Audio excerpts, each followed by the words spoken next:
Mambo vipi mtazamaji wa Bongo Plus TV na 96 Link, karibu sana kwenye exclusive interview nyingine tena. Mimi naitwa Victor Madaha. Leo bahati nzuri sana nimebahatika kutembelea hapa ofisi za kiongozi wangu hapa Sheikh Hamedi Jalala. Kiukweli mara kwanza wakati na mimi nampigia simu, kiukweli nilikuwa na wasiwasi atarespondi vipi, lakini kiukweli dabda hapa alivyonipokea na dabda alivyonikaribisha, karibia karibu sana kijana wangu, kanipangia siku na kiukweli nimepokea mapokezi mazuri sana. Kwanza kiongozi, asalamu alaykum. Wa alaykum salaam wa rahmatullah. Kwema kabisa. Alhamdulillah, nashukuru. Mama anasemaje? Alhamdulillah, tunashukuru. Hofu wenu. Karibuni sana. Asante sana. Karibuni sana. Kikweli nikupongeze sana kwanza kwa studio nzuri sana ambayo nimekuta hapa. Nimekuwa hii sasa sio upendeleo, lakini ni ukweli ambao nauzungumza. Nimekuwa nikifanya interview tofauti, lakini kiukweli katika viongozi wa dini ambao nimekuta kuna studio ambayo kiukweli inaridhisha na viwango. Mmejitahidi sana kwenye hili. Mimi naamini kwa ujio wenu leo mtakuwa mmeipamba zaidi na mmeifanya imetukuka zaidi. Karibuni sana. Hongereni sana. Nashukuru sana. Kwanza nikupe pole na hongera nyingi sana ambazo pia umekuwa ni kiongozi wa dini ambaye unapatanisha. Mawaidha yako yamekuwa kiwavutia sana watu wengi sana, lakini pengine hasa kwa uchache mtu akitaka kumfahamu Hamedi Jalala ni nani hasa? Kwa kweli bismillahirrahmanirrahim. Kwanza ni wakaribishe sana. Asante. Na nimefurahi kwa kweli kuweza kututembelea, lakini pia kuniona kwamba ni mmoja mnaweza kunishirikisha kwenye jambo la vijana, nikachangia nikatoa na fikra. Mimi niseme Hamedi Jalala ni nani? Labda nimsemee kwa mambo mawili matatu. Niseme jambo la kwanza, Hamedi Jalala Mwakindenge ni mtu ambaye kwanza anaamini kwenye umoja na anaamini kwamba umoja ni nguvu na anaamini kwamba maendeleo na mabadiliko yanakuja watu wanapokuwa pamoja. Lakini Hamedi Jalala yeye anaamini hasa kutoka ndani ya moyo wake kwamba kukaa vizuri na watu, kuishi vizuri, upendo, kuvumiliana ndiyo asli ya Uislamu, ndiyo asli ya Uyahudi, ndiyo asli ya Ukristo. Hii ndiyo imani ya Sheikh Jalala. Sheikh Jalala yeye imani yake ukipasua moyo wake ndani utapata kwamba anaamini Taurati, Injili, Zaburi na Qurani. Hivi ni vitabu vyote Mungu amevileta ili watu wakae vizuri, ili watu wakae kwa amani, ili watu wakae kwa upendo. Huyu ndio Sheikh Jalala. Kweli, asante sana. Sasa nimekutafuta leo na nataka tugusie kidogo yale ambayo yanaendelea Mashariki ya Kati. Wewe ni kiongozi wa dini ambaye pengine kuna Tanzania ambao walikuwa natamani wapate elimu kidogo kuhusiana na hiki ambacho kinaendelea, kwa sababu kinatugusa. Nikasema nisogee niweze kupata mawili matatu kutoka kwako. Kwanza nataka nifahamu hasa kifo cha Ayatollah Ali Khamenei, na nafahamu ni kiongozi pia kwa upande wa Shia. Kilivyotokea hasa kwenu nyinyi hasa kama viongozi, kilikuwa ni kifo cha namna gani hasa na kiligusa kwa namna ipi hasa? Asante. Nadhania kifo cha Said Ali Khamenei kama kiongozi wa umma wa Kiislamu, lakini hususan mashia duniani, mimi nadhani kama kuna pande mbili ya kuweza kumzungumza namna kilivyokugusa kifo chake. Kwanza, kifo chake kinatugusa kama Watanzania. Kumbukumbu zangu zinasema mwaka 1985 bwana mkubwa huyu alitembelea nchi hii Tanzania. Okay. Alifika Tanzania na alipata mapokezi makubwa sana. Madrasa zilizoko Dar es Salaam asilimia kubwa zilitoka kwenda kumpokea airport. Bali kwa ripoti nilizozipata ni kwamba watu walijipanga kutokea airport mpaka sehemu mbali sana. Na waliokwenda kumpokea kipindi hicho ilikuwa ni Mwalimu Julius Kambarage Nyerere, baba wa taifa, mwalimu mwenyewe. Walikwenda kumpokea airport na mzee Kawawa. katika viongozi wa Kiislamu wakubwa waliokwenda kumpokea alikuwa ni mufti wetu wa kwanza wa Tanzania, Sheikh Hassan bin Amir Ashirazi, mwana mchuoni mkubwa huyu bwana kwa kweli kwa upande wa Waislamu. Lakini vile vile kuna mwana wachuoni mkubwa alikuwa katika tunaoita masharifu, yani katika vizazi vya Mtume, akiitwa Sharif Junaid, katika maulama wakubwa kipindi chake. Huyu ni katika watu waliotoka vile vile kwenda kumpokea, na baadhi ya watu wengine wakubwa, na mzee Mwinyi pia na mzee Ruksa katika watu waliokwenda kumpokea, na marais wawili walikwenda kumpokea huyu bwana. Na Sharif Junaid, Mwenyezi Mungu amrehemu, bwana mkubwa huyu ameandika mashairi mengi, mashairi makubwa mapana, akimsifu Khamenei kwa sifa nzuri na za kupendeza. Na mashairi hayo bahati nzuri yapo, tuko nayo katika vitabu vyetu. Lau tungejua kama maswali ni haya, tungeweza hata kuleta yale mashairi yako kwa lugha ya Kiarabu. Lakini kwa kweli ni mashairi ya kumsifu Khamenei na kuisifu Irani na mahusiano mazuri ya Wairani na Tanzania. Kwa hivyo kwanza, msiba huu niliuchukulia kwamba ni msiba unatugusa wa Tanzania sote, kwa sababu ni mtu amewasili Tanzania na baba wa taifa amempokea, na mzee na viongozi wetu wamempokea. Na nakumbuka hata hoteli aliyofikizia kipindi kile kiitwa Kilimanjaro. Kipindi hicho ilikuwa bado imeshabadilika jina hivi sasa. Alifikia hapo. Lakini sio hivyo tu. Said Ali Khamenei au Imam Khamenei, yeye ni Muirani. Sawa sawa, sisi wa Tanzania na Wairani ambao tunawaita Mashirazi kwa lugha nyingine, mahusiano yetu ni mahusiano ya kihistoria. Mahusiano yetu ni mahusiano ya kihistoria. Sawa kabisa. Mpaka hivi sasa ukitembea ukenda mwambao wetu huu, iwe ni Tanzania bara, visiwani zaidi, utapata watu wanasema sisi ni Washirazi. Hatuna kabila yetu ni Washirazi. Yani nini kabila ya Ushirazi? Maana yake ni kwamba ni watu ambao asili yao wanatokea Pashe, asili yao wanatokea Irani, wamekuja wakaishi huku. Lakini pia chama cha Afro Shirazi Party ni chama ambacho asili yake ni watu ambao wana asili kutoka Irani. Vyama vikaungana hivi, Afro Shirazi Party ambacho ni chama cha asili ya Washirazi wa Irani, na vyama vya wakazi vikatengeneza hali ya kisiasa Tanzania visiwani. Kwa hivyo nimeuchukulia msiba huu wa Said Ali Khamenei au Imam Khamenei kwamba ni msiba kwanza unatugusa sisi wa Tanzania kulingana na mahusiano yetu mazuri ya kihistoria tuliyokuwa nayo kati yetu na Wairani, lakini pia na ujio wa huyu bwana mkubwa katika nchi hii. Huu ni upande wa kwanza. Lakini upande wa pili, Said Ali Khamenei kwa mujibu sasa wa sisi Mashia, yeye ana kofia mbili muhimu. Kofia ya kwanza ambayo anaibeba ni kofia ya watu tunawaita Ayatollah au Ayatullah. Na wanafanya na zoom na kuitumia hiyo Ayatullah.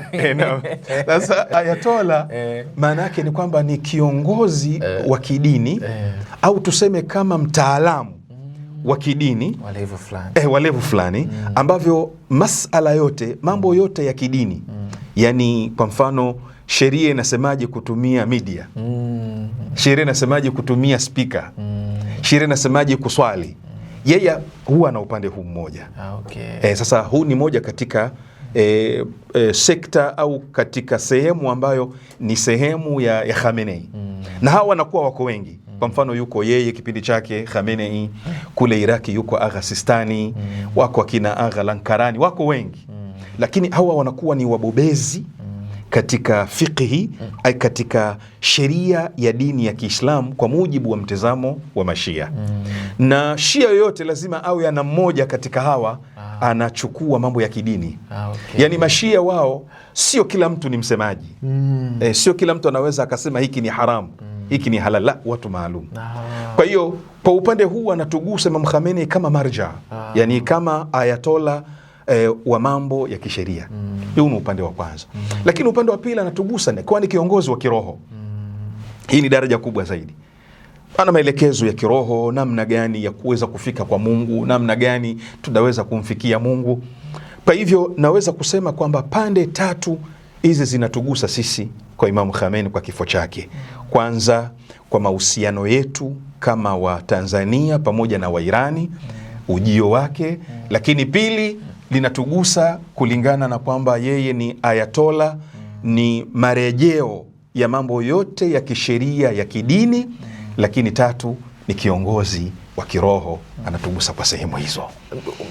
Umeelezea kwa uzuri sana. Baadaye nitakuja niangalie pia katika mchango katika uchumi wetu hapa Tanzania. Sawa sawa. Unaposikia kwa maana ya Marekani na Israel baada ya kufanikisha kumuua, ukiangalia ile tangazo lao walimtaja kama kiongozi ambaye ni gaidi, teroristi kwa lugha yao wanavyoita kwa Kiingereza. Kwa nini hasa anabatizwa jina kama hili? Ni kweli kuna upande ambao anawiana na hayo mambo, ama ni kwa nini anabatizwa kuwa vile? Asante. Changamoto kubwa ambayo inaikumba dunia na hii ni kazi kubwa iko kwenu nyinyi vijana hivi sasa, na kazi ya kuelimisha vijana. Changamoto kubwa iliyopo duniani hivi sasa, dunia imekuwa kitu kinachoitwa, yani kwa ibara nyingine, dunia kama imekosa chombo ambacho hicho ndicho kinaangalia mambo ya dunia, ndicho kinahukumu dunia, ndicho kinahukumu mataifa, ndicho kinasimamia mataifa. Changamoto kubwa, chombo namna hiyo kimekosekana.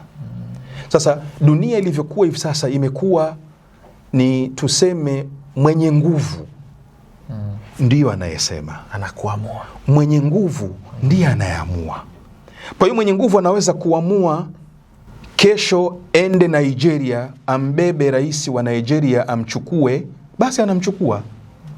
Na alafu hakuna chombo chochote cha kimataifa ambacho kinaweza kumkemea au kumuonyesha vidole.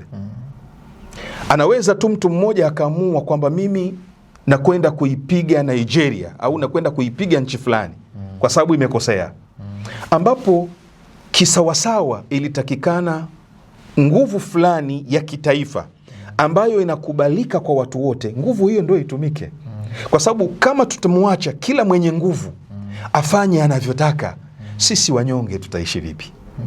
Sasa hili ndio limetupelekea mpaka duniani mtu anaweza kuamua tu fulani gaidi na fulani si gaidi.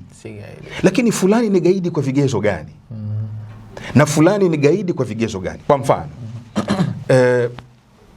walipoingia ISIS Iraki.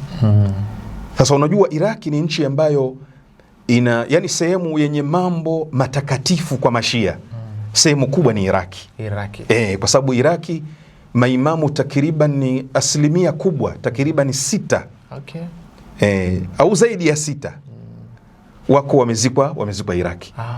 Kwa hiyo sehemu kubwa takatifu kwa Mashia, tabani ukiacha Madina inafuata Iraki. Sasa lilizuka gurupu la nini tumehitaji hapa au nini, magaidi. Lilizuka gurupu la magaidi, gurupu la Al-Qaeda, kundi la ISIS limezuka, ambalo limefanya mauaji ya kinyama hujawahi kuona kwenye maisha yako. Yamewachinja watu kwa kosa la kwamba wanatofautiana nao kifikira na mtazamo. Kundi hili limetengenezwa na hao wanaosema kwamba Khomeini ni gaidi. Lakini Khomeini anaitwa gaidi na hao ndiye aliyetoa watu wake kwenda kupambana na hawa ili kundi la kigaidi. Na likafanya mambo mabaya Syria. Mpaka wakati mwingine ilikuwa najiuliza, nasema lau kama si Khomeini kwenda kupambana na hili kundi akaweza kulishinda, sidhani kama leo tungeweza kukaa hapa. Kwa nini? Kwa nini? Asante. Kwa sababu kundi lile ndilo lililoko Somalia. Kundi lile ndilo la Al-Shabaab lililoko Somalia. Kundi hili ndilo lile lile ambalo tulipambana nalo Kibiti. Ni kundi hilo hilo. Ni kundi hilo hilo ambalo ndio linasumbua Mzambiki. Kwa hiyo Imam Khamenei ndiye aliyepambana kuhakikisha analimaliza hili kundi. Lakini lau ili kundi lingetawala, sidhani kama leo tungekuwa tuko hai hapa. Kwa hivyo kumuita Khamenei ndio hivi ninavyokueleza. Kumuita gaidi ni kwamba wako watu wenye nguvu fulani. Wao ndio wewe wakiona wakuite gaidi watakuita gaidi. Na kwa sababu wana media, wanamiliki kila kitu, vitu vyote viko chini yao, wakikupa jina la gaidi utakuwa gaidi tu. Wakikupa jina la mtu mwema utakuwa mtu mwema tu. Kwa hiyo wakati mwingine wakati mwingine kuwa najiuliza alipokwenda kuchukuliwa Rais Maduro, sawa Venezuela, rais wa nchi ambaye amechaguliwa na wananchi wake yupo kidemokrasia. Alafu kuna mtu anaamua huyu mimi namtoa. Sawa, si unamtoa kwa nini demokrasia? Je, baada ya hapo kumeendelea demokrasia? Mbona tumeona malengo ni kitu chingine, mafuta, tunazungumzia habari ya mafuta. Kwa hivyo niseme kwamba kumuita Khamenei gaidi kwa kweli ni kumkosea. Lakini ni mtu ambaye amepambana na ugaidi. Nikupe kitu kimoja tu kizuri. Kwa hapa Tanzania na ulimwenguni. Hapa Tanzania Mashia, yani Mashia wa Afrika, Mashia wa Swahili kuanza kuwepo na harakati kuanza kuwepo zimekwenda sambamba na uhuru wa nchi hii. Yani 1955 zimeanza harakati za kutoa ushia, kuweka nje hadharani. 1968 wametoka watu watano hapa Tanzania. Sheikh Ngulangwa, Sheikh Mahanaka, Sheikh Mkalipa, Sheikh Haruna Pingili, Sheikh Abdallah Sefu. Hili lilikuwa ni grupu la kwanza la kishia kwenda kusoma nje ya nchi. Limesoma Iraki. Wamesoma Iraki. Kipindi hicho Ayatollah alikuwa bwana mtu mmoja mzito akiitwa Said Muhsin Hakim Tabatabai. Wakamaliza masomo yao Iraki, wakahamia Lebanon mwaka 1972. Wakasoma pale Lebanon. Wakamaliza masomo yao pale, wakaenda Irani mwaka 1974. Nadhani nitakuwa mshazaliwa nyote hapa. Bado 74 bado. Asante. Wakaenda kusoma kule. Pointi yangu iko hapa. Kutoka kipindi hicho Mashia wameanza kwenda kusoma nje. Sidhani kama kuna Shia aliyenyoshewa kidole kwa fikira za ugaidi miaka hiyo na mpaka leo hii. Na Mashia wote unaowaona lugha yao ndio hii lugha ya umoja, lugha ya mshikamano, lugha ya upendo. Hii ni ndani ya nchi. Lakini nje ya nchi huko nje ya nchi ndio utaona maajabu. Utaona maajabu kwamba viongozi wa Kishia inapofika Christmas, moja ya kazi wanayoifanya ni kuwatembelea ndugu zao wa Kristo Mashia. Moja ya kazi wanayofanya ni kwenda makanisani kuwapa mkono wa Christmas ndugu zao wa Kristo. Kwa hiyo Mashia na jambo la ugaidi ni vitu viwili tofauti. Ni masafa mbingu na ardhi, ni kurasa mbili tofauti. Ni watu pekee, sitaki niseme pekee, lakini acha niseme neno pekee. Lakini acha ni watu ambao wanaamini Uislamu maana yake ni amani. Ni watu ambao wanaamini Uislamu maana yake ni kukaa vizuri. Maana yake ni kukaa pamoja. Nikupe kisa cha mwisho kutaka kutengenezea Mashia walivyo. Maana nzuri zaidi. Miaka ya 80 miaka ya 80 katika nchi ya Lebanon kulikuwa na mizozo ilitokea ya kidini kati ya Wakristo, Waislamu, Mashia, Masuni, Maduruzi. Kulikuwa na vita vya mchanganyo vya kidini. Wakaitishwa kwenye mji wa Taif, ni mji ulioko Saudia, Taif. Wakafanya suluhu kule, wakapatanishwa. Walipopatanishwa baada ya kurudi Lebanon, kiongozi wa Mashia kipindi kile, walikuwa mashekhe wawili viongozi wa Kishia. Alikuwa mmoja akiitwa Said Muhammad Hussein Fadhlullah na mmoja akiitwa Said Abbas. Na upande wa Masuni alikuwepo mufti akiitwa Mufti Khalid. Mashia wakawaambia Masuni, kwa kuwa Lebanon tumetoka kwenye mizozo, tuwe na BAKWATA hii moja. Tusiwe na BAKWATA mbili ya Suni na Shia. Tuwe na BAKWATA moja. Na nyinyi Masuni mtakuwa ndio mufti, sisi ni wasaidizi wa mufti. Yani hiyo ni na kueleza kwamba Mashia mtazamo wao wakajishusha kwa sababu wao wanaamini dini ni watu kukaa vizuri. Dini sio kuswali sana, sio kukesha msikitini ndio dini. Dini ni ukweli, uaminifu, matendo. Ndio dini. Sawa kabisa. Umezungumza jambo zuri sana. Sasa nataka tuingie direct sasa kwenye kile ambacho kinaendelea. Vita ya Marekani dhidi ya Irani ambako na Israel ambako wapo pamoja wakipigana na Irani. Hasa kwako wewe, hasa unaitazama katika mlengo upi hasa? Kuna wale ambao wanasema kwamba ni vita ambayo Marekani inatafuta uchumi, lakini Israel malengo yake inatajwa kwamba inapigana na adui yake ambayo ana lengo kubwa ni kuweza kuifuta ile taifa lisipo pale Mashariki ya Kati. Kwa upande wako unaiona ni vita ya mlengo upi hasa? Asante. Mimi vita na kinachoendelea Mashariki ya Kati, mimi nakiangalia kwenye zawia, yani kwenye vipembe tatu. Kwenye pembe tatu. Pembe ya kwanza huwa naangalia yanayojiri na ya tafsiri kwamba ni vita. Asante kutazama interview hii. Usisahau kusubscribe, like, comment na kushare.